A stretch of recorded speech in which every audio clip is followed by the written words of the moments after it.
Sarah Martinez stepped off the plane at Ninoy Aquino International Airport in Manila, her heart racing with a mix of excitement and nervousness. This was her first solo trip abroad, and she had chosen the Philippines because of something her late grandmother always told her. The Filipino people have hearts of gold. At 28 years old, Sarah was finally ready to see if those words were true. As she walked through the bustling terminal, clutching her backpack and rolling her worn suitcase behind her, she couldn't help but notice the warm smiles from strangers passing by. People nodded at her. Some even said, "Welcome to the Philippines," without her asking for anything. It was already different from back home in Seattle, where people rarely made eye contact with strangers. Sarah had planned this trip for months, saving every extra dollar from her job as a teacher. But despite all her planning, she had made one critical mistake. In her excitement and nervousness, she had forgotten to exchange enough money before leaving the airport. She only realized this when she tried to pay for a taxi to her hotel in Quezon City.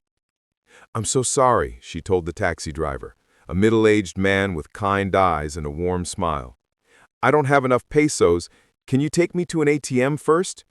Her voice trembled slightly, embarrassed by her oversight. The driver, whose name was Mang Tonyo, simply smiled and shook his head. "No problem, ma'am. I will take you to your hotel first. You can pay me later. You are tired from your flight. Rest first." Sarah was stunned. She had just met this man, and he was willing to trust her completely. She tried to protest, but Mang Tonyo was insistent. "Welcome to the Philippines," he said with a genuine smile.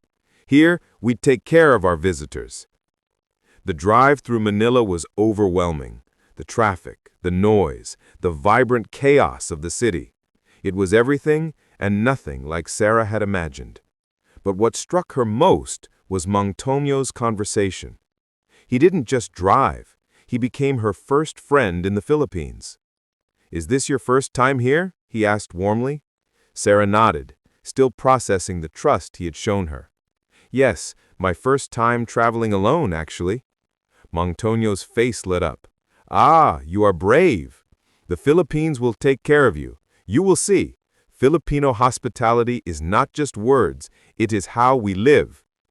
He pointed out landmarks, told her which streets to avoid at night, and even recommended local restaurants where she could eat authentic Filipino food. "Don't go to the expensive tourist places. Go where the locals eat. That's where the real Philippines is." When they finally arrived at her hotel, Sarah rushed to the ATM in the lobby. But when she returned to pay Mang Tonyo, he had already helped the hotel staff carry her luggage inside. She handed him the fare plus a generous tip. But he looked at the tip and tried to hand some of it back. "This is too much, ma'am," he said humbly. Sarah insisted. "Please, you trusted me when you didn't have to. You made me feel safe in a new country. This is the least I can do." Mang Tonyo finally accepted, but not without giving her his phone number. "If you need anything at all, you call me, okay?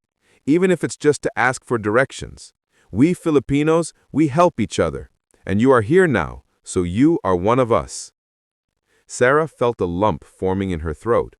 She had been in the Philippines for less than 2 hours, and she had experienced more genuine kindness than she had in months back home.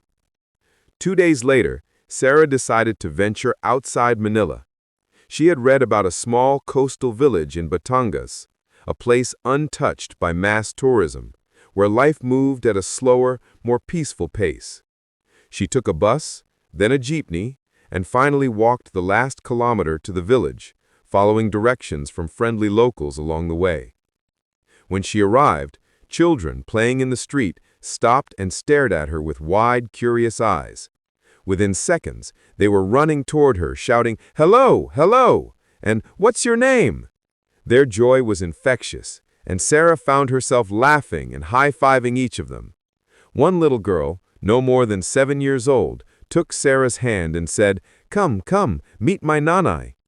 Before Sarah could protest, she was being led down a narrow path to a small house with a bamboo fence. An older woman, the girl's grandmother, was sitting outside, preparing vegetables. When she saw Sarah, her face broke into the warmest smile. "Oh, you have a visitor, Apo," she said to her granddaughter. "Welcome, welcome. Have you eaten?" This phrase, "have you eaten?" would become the most common question Sarah heard in the Philippines. It wasn't just small talk. It was an invitation, a gesture of care. Before Sarah could answer, Lola Maria was already setting a place for her at their table. "Please, sit. Eat with us. We are having sinigang and rice. Simple food, but made with love."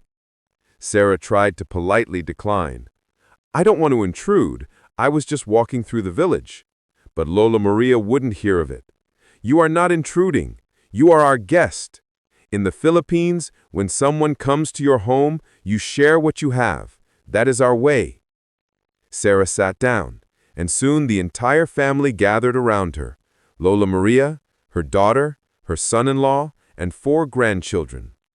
They asked her about America, about her family, about why she came to the Philippines alone. As the meal went on, Sarah felt something shift inside her. These people had so little compared to what she had back home. Their house was made of wood and bamboo. They had no air conditioning, just electric fans. Their furniture was old and mismatched, and yet they had given her everything.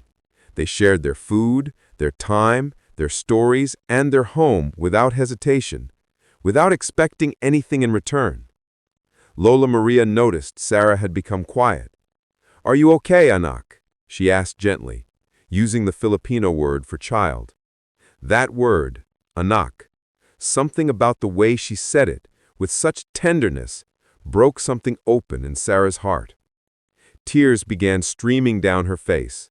She tried to hold them back, but she couldn't. "I'm sorry," Sarah said, her voice shaking. I can't believe how kind you all are. You don't even know me, and you've welcomed me like family. Back home, people don't do this. We keep to ourselves.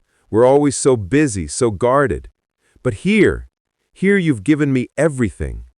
She was sobbing now, and Lola Maria reached across the table and took her hand. "That is because you are family now. You may have come from far away, but when you are here, you are one of us. That is Filipino hospitality. We don't see strangers. We see friends we haven't met yet." The children gathered around Sarah, hugging her. The mother brought out a small hand-woven bracelet and tied it around Sarah's wrist. "So you remember us," she said softly. Sarah looked around at these beautiful souls who had shown her what unconditional kindness truly meant. In that moment, she realized her grandmother had been right all along. Filipinos do have hearts of gold, and Sarah's heart, which had felt so heavy and guarded before this trip, was forever changed by their love. She wasn't just speechless, she was transformed.